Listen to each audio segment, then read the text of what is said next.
أعوذ بالله من الشيطان الرجيم بسم الله الرحمن الرحيم لإيلاف قريش إيلافهم رحلة الشتاء والصيف فليعبدوا رب هذا البيت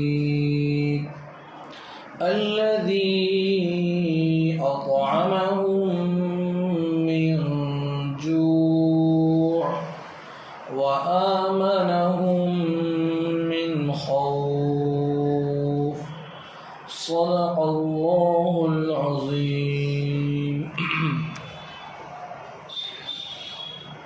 محترم سامعین کرام، گزشتہ مجلس میں سورہ فیل کی تفسیر بیان ہوئی تھی. آج جو آیت کریمہ تلاوت کی ہے وہ سورہ قریش کی آیات ہے. سورہ قریش کا سورہ فیل کے ساتھ گہرا تعلق ہے. اللہ تبارک و تعالی نے سورہ فیل میں اہل عرب کے اوپر عموماً اور قریش مکہ پر خصوصاً ایک انعام فرمایا اور ایک احسان فرمایا کہ یمن کا بادشاہ ابرہہ وہ کعبۃ اللہ کو، خانہ کعبہ کو گرانے کے لیے آیا تھا. اللہ تبارک و تعالی نے اس دشمن سے اپنے خانہ کعبہ کی حفاظت کی اور قریش مکہ کی بھی حفاظت کی کہ انہیں بھی ہتھیار اٹھانے نہیں پڑے. خود اللہ تعالی قریش مکہ کے مقابلے میں آ کر دشمنوں کو اللہ تعالیٰ نے ہلاک کر دیا. تو ایک انعام سورہ فیل کے اندر اللہ تعالیٰ نے قریش مکہ کے اوپر یہ کیا کہ خانہ کعبہ کی حفاظت کی اور ان کی بھی حفاظت کی. اور سورہ قریش کے اندر اللہ تبارک و تعالیٰ نے خصوصاً قریش مکہ کے اوپر ایک دوسرا انعام اور احسان فرمایا. اس کا ذکر ہے کہ زمانے جاہلیت کے اندر پورا عرب قتل و غارت گری کا مرکز تھا. وہاں نہ کسی کی جان محفوظ تھی، نہ کسی کا مال محفوظ تھا، نہ کسی کی عزت محفوظ تھی. کوئی انسان تنہا سفر کر نہیں سکتا تھا کہ دن دہاڑے لوگ ڈاکہ ڈالتے تھے، ڈاکہ زنی ہوتی تھی. جب بھی کسی کو سفر کرنا ہوتا ایک شہر سے دوسرے شہر کی طرف تو قافلوں کی شکل کے اندر سفر لوگ کرتے تھے تاکہ حملہ ہو، ڈاکہ زنی ہو تو اپنے مال کی، اپنے جان کی حفاظت کر سکے. اور دوسری جانب تمام قبائل عرب کے درمیان آپس میں دشمناوٹ تھی، اس لیے کہ ان میں کوئی انسان حکمرانی کرنے کے لیے تیار نہیں تھا. اور تمام قبائل عرب کسی کو اپنا حاکم بنانے، کسی کو اپنا امیر بنانے کے لیے تیار نہیں. تو سب آپس میں ایک دوسرے کے دشمن بنے ہوئے تھے. کسی قبیلے کا کوئی قافلہ سفر کے لیے نکلتا، اس کا گزر ہوتا اپنے دشمن قبیلے کے پاس سے، تو وہ دشمن قبیلہ ان کے اوپر ڈاکہ زنی کرتا، ان کے مال کو لوٹ لیتے، ان کی جانوں کو ہلاک کر دیتے. یہ پورے عرب کا یہ حال تھا. گویا کہ پورا کا پورا عرب بد امنی کے اندر جل رہا تھا. ان سارے حالات کے باوجود قریش مکہ جو خانہ کعبہ کے ارد گرد رہ رہے تھے، جب وہ سفر کرتے تو انہیں ان خطرات کا سامنا نہیں کرنا پڑتا تھا، اس لیے کہ قریش مکہ یہ خانہ کعبہ کے پاسبان سمجھے جاتے تھے، اس کے خادم سمجھے جاتے تھے، اس کے محافظ سمجھے جاتے تھے۔ جب یہ لوگ سفر کے لیے نکلتے، قریش مکہ کے قافلے نکلتے، تو دیگر قبائل کے جو لوگ تھے عرب کے اندر، ان کی آپس میں دشمنی ضرور تھی، لیکن وہ ان کی عظمت کرتے تھے، ان کا احترام کرتے تھے، ان کے قافلوں کے اوپر ڈاکہ زنی نہیں کرتے تھے، اس لیے کہ عرب کے دلوں کے اندر خانہ کعبہ کا تقدس، اس کی عظمت مسلم تھی۔ وہ کتنی بدعمالیوں کے شکار ہوں، کتنی گناہوں میں ملوث ہوتے تھے، لیکن ان کے دلوں کے اندر اللہ کے گھر کی عظمت بہت ہوتی تھی۔ تو وہ اللہ کے گھر کی عظمت کے خاطر جو خانہ کعبہ کے پاسبان ہوتے تھے، ان کے محافظ ہوتے تھے، تو وہ خانہ کعبہ کی وجہ سے قریش مکہ کی بھی عظمت کرتے تھے، ان کا احترام کرتے تھے۔ تو یہ قریش مکہ جب سفر کرتے تو انہیں کسی قسم کے خطرات کا سامنا نہیں کرنا پڑتا تھا، بڑے امن و اطمینان کے ساتھ، راحت و سکون کے ساتھ یہ سفر کرتے اور اپنا سفر مکمل کر لیتے۔ اور اللہ تعالیٰ کی عجیب قدرت کہ اللہ تبارک و تعالیٰ کا جو گھر ہے خانہ کعبہ، وہ ایسی جگہ پر اللہ تبارک و تعالیٰ نے بنایا ہے کہ جہاں نہ کوئی سبزہ ہے، نہ کوئی باغ ہے، نہ کوئی باغیچہ ہے، نہ وہاں کوئی چیز اگتی ہے، نہ کھیتی ہوتی ہے، وہاں کسی قسم کی کوئی راحت کی چیز نہیں ہے۔ جیسا کہ حضرت ابراہیم علیہ السلام نے اللہ تبارک و تعالیٰ سے دعا کی، ربنا انی اسکنت من ذریتی بواد غیر ذی زرع عند بیتک المحرم۔ جب وہ حضرت اسماعیل علیہ السلام کو وہاں چھوڑنے کے لیے آئے تو اللہ سے دعا کی، اے اللہ کہ میں بے آب و گیا وادی کے اندر اپنی اولاد کو، اپنے اہل خانہ کو چھوڑ کر اسے آباد کر رہا ہوں خانہ کعبہ کے پاس، کہ یہاں تو کسی قسم کی سہولت نہیں ہے، یہاں کی زمین ریگستان ہے، پتھریلی زمین ہے، اور خانہ کعبہ سنگلاخ پتھروں کے پہاڑ کے بیچ میں واقع ہے۔ تو قریش مکہ جو مکہ المکرمہ میں رہتے تھے، وہاں ان کے لیے ذریعہ معاش کی کوئی چیز نہیں تھی۔ وہ کیا کرتے؟ ان کا ذریعہ معاش صرف یہی ہوتا تھا کہ وہ سفر کرتے، تجارتی سفر کرتے، اس کے ذریعے سے وہ کماتے تھے۔ اور اللہ تبارک و تعالیٰ نے خانہ کعبہ کو ایسی جگہ بنایا جہاں نہیں کوئی خوبصورتی ہے، جبکہ آپ دنیا کے خوبصورت ترین مقامات کو دیکھیں، وہ خانہ کعبہ کے سامنے ان کی کوئی حیثیت نہیں ہے۔ اس کی وجہ ہے جب حضرت ابراہیم علیہ السلام، حضرت اسماعیل علیہ السلام نے خانہ کعبہ کی تعمیر کی تو اللہ تبارک و تعالیٰ سے دعا کی کہ اللہ تو اس اپنے گھر کے اندر کشش پیدا فرما، ایسی کشش پیدا فرما کہ لوگوں کے دل اس کی طرف مائل ہوں۔ تو دنیا کے خوبصورت ترین مقامات جو بہترین آدمی کا دل لگے، لیکن خانہ کعبہ کے سامنے ان کی کوئی حیثیت نہیں ہوتی تھی، اس لیے کہ اللہ تعالیٰ نے اس مکان میں، اپنے اس گھر کے اندر ایسی کشش رکھی ہے، ہر آدمی اس کی طرف کھینچا ہوا چلا جاتا ہے۔ تو یہ ایسی جگہ کے اوپر اللہ تبارک و تعالیٰ نے اپنا گھر بنایا، اور اس کے ارد گرد جو قریش مکہ رہتے تھے ان کے کھانے پینے کا کوئی انتظام نہیں تھا۔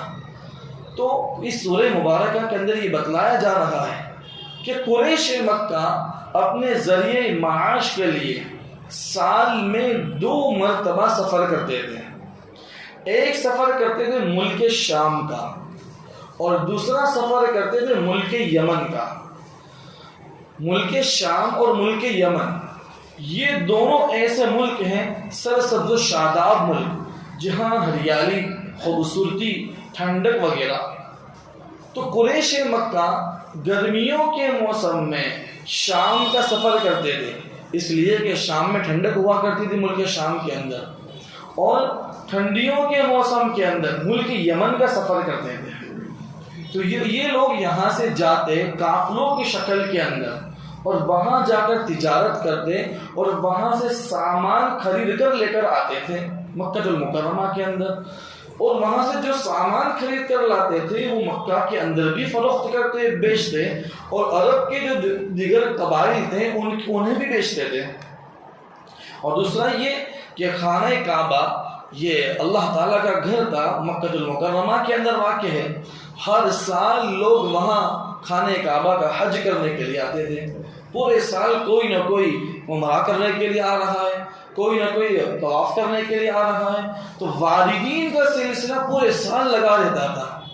تو یہ قریش مکہ وہاں سے سامان خرید کر لاتے تھے اور مکہ میں فروخت کرتے، اسی طریقے سے عرب کے دیگر قبائل میں فروخت کرتے اور اپنی منڈی لگاتے تھے مکہ المکرمہ کے اندر حج کے دنوں میں۔ تو گویا کہ قریش مکہ کا دوہرا فائدہ تھا کہ ایک تو یہ فائدہ ان کا کہ خانہ کعبہ کی عظمت کی وجہ سے وہ اطمینان کے ساتھ بے خوف و خطر وہ سفر کرتے تھے، وہاں سے سامان تجارت خرید کر لاتے، اور حج کے دنوں کے اندر وہ یہاں سامان فروخت کرتے، جس کی وجہ سے قریش مکہ کی زندگی خوشحال ہو گئی تھی۔ وہاں کوئی ایسا غریب اور فقیر مسکین آدمی ملتا ہی نہیں تھا۔ اللہ تبارک و تعالیٰ نے ان کا یہ انتظام فرمایا تھا کہ یہاں کوئی چیز اگتی نہیں ہے، کوئی چیز کا انتظام نہیں ہے، لیکن وہ اتنی بہترین شاندار تجارت کرتے تھے جس کی وجہ سے ان کی زندگی بڑی خوشحال ہو گئی تھی۔ تو اس سورہ مبارکہ کے اندر اللہ تبارک و تعالیٰ ان پر یہ انعام کر کے احسان کر کے بتلانا چاہتے ہیں کہ تمہاری زندگی اتنی خوشحال ہو گئی ہے، اس کی کیا وجہ ہے؟ تمہارے اندر کوئی سرخاب کا پر تو نہیں لگا ہے؟ پورا عرب کے تمام قبائل یہ بد امنی کی آگ میں جل رہے ہیں اور تمہیں اطمینان کے ساتھ سفر کرنے کو مل رہا ہے، یہ کیا وجہ ہے؟ اللہ تعالیٰ فرما رہے ہیں کہ یہ خانہ کعبہ کی عظمت کی وجہ سے، اس کی پاسبانی کی وجہ سے یہ ہم نے تم پر انعام کیا ہے، ہم نے تم پر یہ احسان کیا ہے کہ تم اطمینان کے ساتھ سفر کرتے ہو۔ اسی لیے کہ تم جب سفر کرتے ہو تمہاری زندگی خوشحال ہو گئی ہے، تو تمہیں یہ چاہیے کہ جس خانہ کعبہ کی وجہ سے تمہیں اتنے سارے انعامات مل رہے ہیں تو تمہیں یہ زیادہ حق پہنچتا ہے کہ تم اس خانہ کعبہ کے رب کی عبادت کرو، کہ جس خانہ کعبہ کی وجہ سے تم خوشحال ہو تو اس کے رب کی عبادت کرنا تم پر ضروری ہے۔ تو یہ سورہ مبارکہ کے حاصل اور خلاصہ یہ نکلا کہ ہمیں یہ سورہ مبارکہ سے یہ سبق مل رہا ہے کہ جس کسی انسان کو دین اسلام کی وجہ سے عزت ملے، اس کی تکریم ہو، تو اسے یہ زیادہ حق پہنچتا ہے کہ وہ اپنے رب کی زیادہ سے زیادہ عبادت بجا لائے۔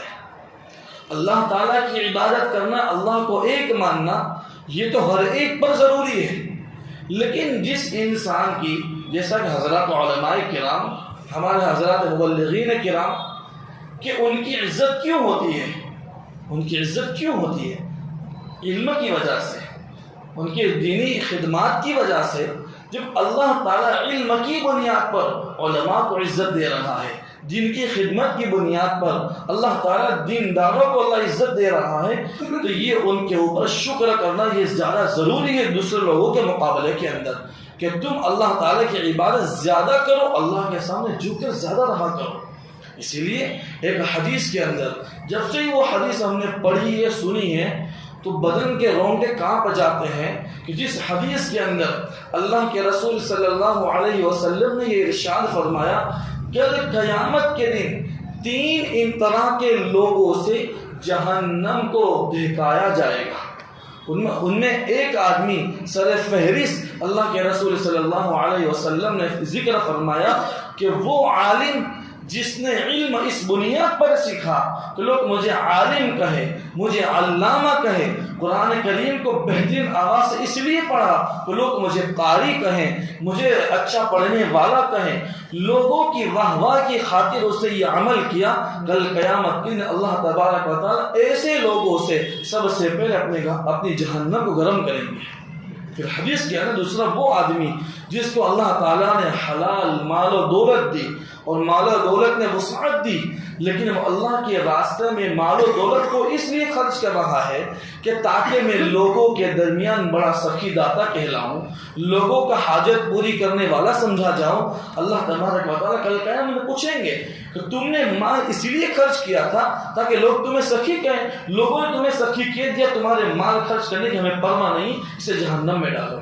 تیسرا وہ آدمی جس نے اللہ کی راہ میں جہاد کیا لیکن نیت درست نہیں تھی، اس لیے اس نیت سے جہاد کیا میرے مرنے کے بعد لوگ مجھے شہید کہیں، لوگ مجھے غازی کہیں، کل قیامت کے دن اللہ تعالیٰ اسے پوچھیں گے تو نے میری راہ کے اندر جہاد کس نیت سے کیا تھا؟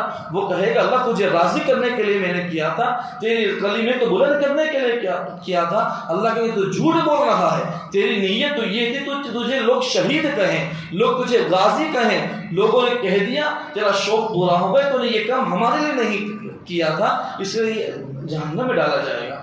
یہ تین طرح کے لوگ ہیں، اللہ تبارک و تعالیٰ انہیں جہنم میں ڈال کر اپنی جہنم کی آگ کو بڑھائیں گے۔ یہ بڑی ڈرنے کی چیز ہے، اس سورہ مبارکہ کا یہ درس ہے، یہ سبق ہے کہ اللہ تعالیٰ نے جس کسی کو دین اسلام کی وجہ سے عزت عطا کی اور اسے زیادہ حق یہ پہنچتا ہے تو اللہ کا شکر ادا کریں۔ حضرت عمر رضی اللہ تعالیٰ عنہ کا مقولہ مجھے یاد آیا۔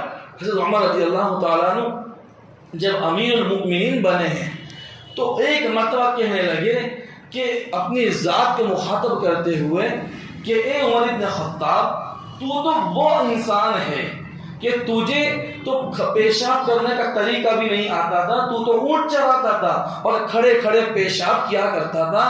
آج عمر کو جو عزت ملی ہے وہ اسلام کی وجہ سے عزت ملی ہے۔ آج عمر کو جو عزت ملی ہے محمد عربی صلی اللہ علیہ وسلم کے قدموں میں اپنی غلامی دکھانے کی وجہ سے عزت ملی ہے۔ آج ہمیں بھی یہ احساس ہے لوگ ہماری عزت کیوں کرتے ہیں، ہم کو اتنے اچھے تو ہے نہیں، بس ہمارے پاس اللہ تعالیٰ نے ہمارے سینوں کے اندر قرآن و حدیث کا جو علم رکھ دیا ہے، یہ علم اتنا عظیم ہے، علم اللہ کی صفت ہے، اللہ بزرگ تر ہے، اللہ تعالیٰ کی صفت کی وجہ سے لوگ ہمیں آج اچھی نظروں سے دیکھتے ہیں۔ تو یہ سورہ مبارکہ کا درس ہے کہ اللہ تبارک و تعالیٰ یہ فرماتے ہیں کہ دین اسلام کی خاطر ہم نے تمہیں عزت عطا کی تو تم ہمارے سامنے شکر گزاری کرو، شکر بجا لاؤ، عبادت کا زیادہ حق ادا تم کرو۔ تو یہ سورہ مبارکہ کے اندر یہ بات یہی کہی جا رہی ہے لِإِيلَافِ قُرَيْشٍ إِيلَافِهِمْ رِحْلَةَ الشِّتَاءِ وَالصَّيْفِ، چونکہ قریش عادی ہو گئے ٹھنڈی کے موسم میں سفر کرنے کے اور گرمی کے موسم میں سفر کرنے کے۔ ہم دو صورتوں سے یہ سنتے چلے آ رہے ہیں، قریش مکہ، قریش مکہ یہ کون لوگ ہیں، ان کا تعارف کیا ہے، یہ قریش کن کی اولاد میں سے ہے؟ قریش یہ نضر بن کنانہ کی اولاد میں سے ہے۔ اللہ کے رسول صلی اللہ علیہ وسلم کے 13ویں نمبر کے دادا نضر بن کنانہ گزرے ہیں، ان کی اولاد کو قریش کہا جاتا ہے۔ جیسا کہ حضور صلی اللہ علیہ وسلم کا نسب مبارک ہم نے بچپن میں یاد کیا ہے کہ محمد بن عبداللہ بن عبد المطلب بن ہاشم بن عبد مناف بن قصی بن کلاب بن مرہ بن کعب بن لوئی بن غالب بن فہر بن مالک بن نضر بن کنانہ، یہ نضر بن کنانہ جو ہے ان کی اولاد کو قریش کہا جاتا ہے۔ گردش ایام کی وجہ سے، گردش زمانہ کی وجہ سے نضر بن کنانہ کی اولاد پورے عرب کے اندر منتشر ہو گئی تھی، پھیل گئی تھی، لیکن اللہ کے رسول صلی اللہ علیہ وسلم کے 5ویں نمبر کی جو دادا ہیں قصی، انہوں نے آ کر سارے قریش کے اولاد کو مکہ کے اندر جمع کر دیا۔ یہ ساری اولاد 5ویں نمبر سے جمع ہوئی ہے مکہ المکرمہ کے اندر، انہیں قریش کہا جاتا ہے۔ یہ قریش اتنا متبرک خاندان ہے کہ حضرات مفسرین نے لکھا ہے حضور صلی اللہ علیہ وسلم اسی خاندان سے تھے۔ اس کی عظمت کے لیے بہت بڑی بات ہو رہی ہے۔ پھر کبار صحابہ رضی اللہ عنہم بھی قریش سے تھے، اور ان کے بعد حضرات اولیاء کرام جو بڑے بڑے ولی گزرے ہیں وہ بھی خاندان قریش سے تھے۔ اس لیے یہ لکھا ہے حضرات مفسرین نے کہ قریش کہتے ہیں سمندری ایک جانور کا نام ہے، جو اتنا طاقتور جانور ہے جو سب کے اوپر غالب آ جاتا ہے، سب کو کھا جاتا ہے۔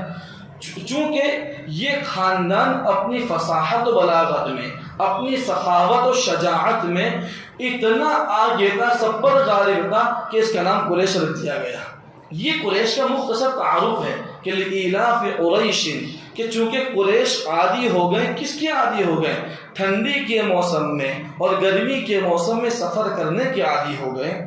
یہاں شیخ عبدالعزیز محدث دہلوی رحمۃ اللہ علیہ نے اپنی مائناس تفسیر عزیزی میں لکھا ہے کہ قریش یہ موسم گرما موسم سرما کے اندر یہ سفر کرتے تھے۔ ان کے سفر کرنے کا ایک عظیم فائدہ حضور صلی اللہ علیہ وسلم کی نبوت کے بعد ظاہر ہوا۔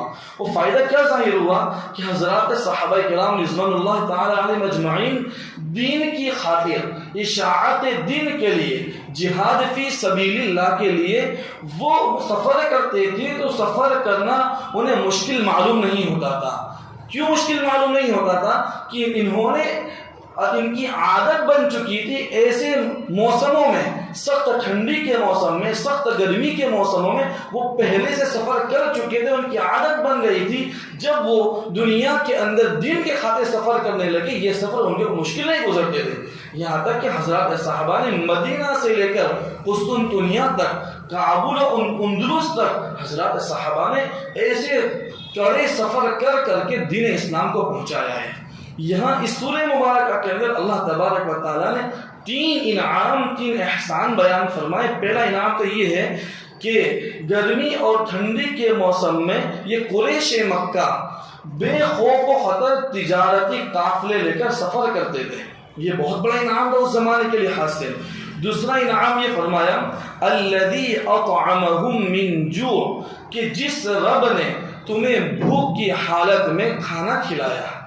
یہ اللہ تبارک و تعالیٰ نے یہ دوسرا انعام یہ فرمایا کہ تم ایسی جگہ پر تھے کہ تمہارا رہنے کی جگہ ایسی ہے جو بے آب و گیا، جہاں نہ پانی ہے نہ جو کھیتی ہوتی ہے، وہاں اللہ نے تمہارے لیے کھانے پینے کی چیزوں کا انتظام فرمایا۔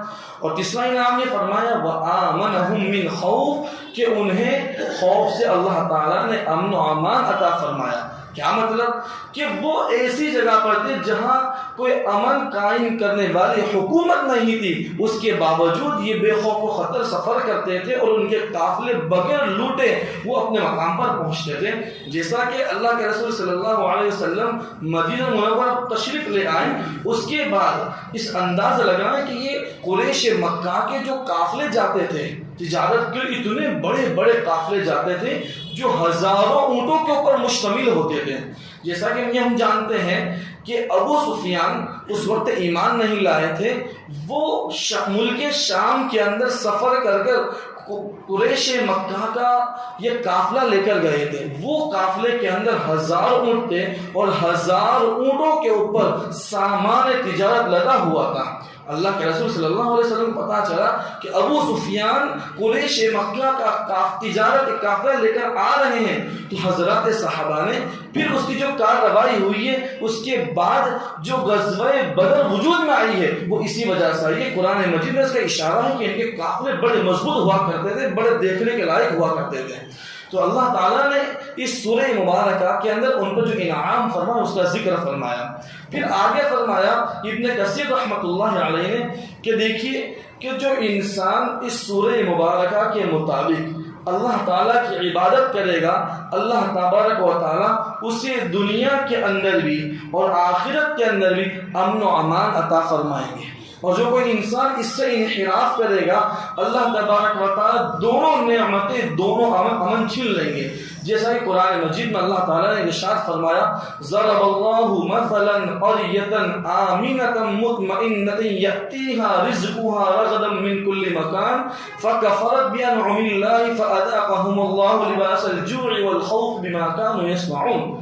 کہ اس آیت کریمہ میں اللہ تبارک و تعالیٰ نے ایک مثال پیش کی ہے کہ ایک بستی ایسی ہے جو بڑی مامون محفوظ اور ہر خطرات سے مطمئن تھی، ہر جگہ سے انہیں اللہ تعالیٰ رزق پہنچا رہے تھے، لیکن انہوں نے اللہ تعالیٰ کی نعمتوں کی ناشکری کی۔ اللہ تبارک و تعالیٰ نے انہیں خوف کے اندر اور بھوک کے اندر مبتلا کیا۔ کیوں مبتلا کیا؟ انہوں نے اللہ تعالیٰ کی ناشکری کی ان کے کرتوتوں کی وجہ سے۔ اسی لیے اس سورہ مبارکہ کے اندر یہ ہمیں سبق مل رہا ہے کہ انسان کو اپنے مقام پر رہتے ہوئے اچھی روزی روٹی مل جائے اور امن و امان کی حالت مل جائے، یہ اللہ تعالیٰ کی بہت بڑی نعمت ہے۔ اس نعمت کی قدردانی یہ ہے کہ ان بندہ اللہ کی عبادت میں مشغول ہو جائے۔ یہ سورہ مبارکہ کی تفسیر تھی جو یہاں ختم ہو گئی۔ بطور فائدہ کے بعض بزرگوں نے یہ لکھا ہے، جیسا کہ قاضی ثناء اللہ پانی پتی رحمۃ اللہ علیہ نے تفسیر مظہری کے اندر اپنے پیر و مرشد مرزا مظہر جانے رحمۃ اللہ علیہ کے حوالے سے لکھا ہے۔ وہ فرماتے ہیں کہ یہ سورہ مبارکہ اتنی اکثیر ہے، اتنی مجرب ہے کہ اگر آدمی ہر مصیبت کے وقت اس کو پڑھ لے، اللہ تبارک و تعالیٰ اس مصیبت کو دور کر دے گا۔ بعض بزرگوں نے یہ لکھا ہے کہ اگر شادی بیاہ کا کھانا بنایا گیا ہے، کوئی بڑی تقریبات کے کھانا تیار ہوا ہے، تو برکت کے لیے اس سورہ مبارکہ کو 7 مرتبہ پڑھ کر کھانے پر دم کر دیا جائے، اللہ تبارک و تعالیٰ عجیب طرح کی برکت کا ظہور فرمائیں گے۔ یہ بطور فائدہ کی یہ چیزیں ہیں، ہمیں یہ چیزیں یاد رکھنی چاہیے کہ مصیبت کے موقع کے اوپر یہ سورہ مبارکہ کا ورد کریں۔ اور آدمی کی اگر روزی کی حالت درست نہیں ہے، تنگ دستی کی حالت ہے، وہ انسان بھی ہر نماز کے بعد 7 مرتبہ یہ سورہ مبارکہ کا ورد کرے اور الذی اطعمہم من جوع اس آیت کریمہ کے اوپر پہنچ کر وہ اللہ تعالیٰ سے اپنے دل میں دعا کرے، اللہ تبارک و تعالیٰ روزی کے راستے کھول دیں گے۔ یہ سورہ مبارکہ کی تفسیر مکمل ہوئی۔ اللہ تبارک و تعالیٰ کہنے سننے سے زیادہ عمل کی توفیق عطا فرمائیں۔ سبحان اللہ وبحمدہ، سبحانک اللہم وبحمدک، ونشہد ان لا الہ الا انت، نستغفرک ونتوب الیک۔ سبحان ربک رب العزة عما یصفون، وسلام علی المرسلین، والحمد للہ رب العالمین۔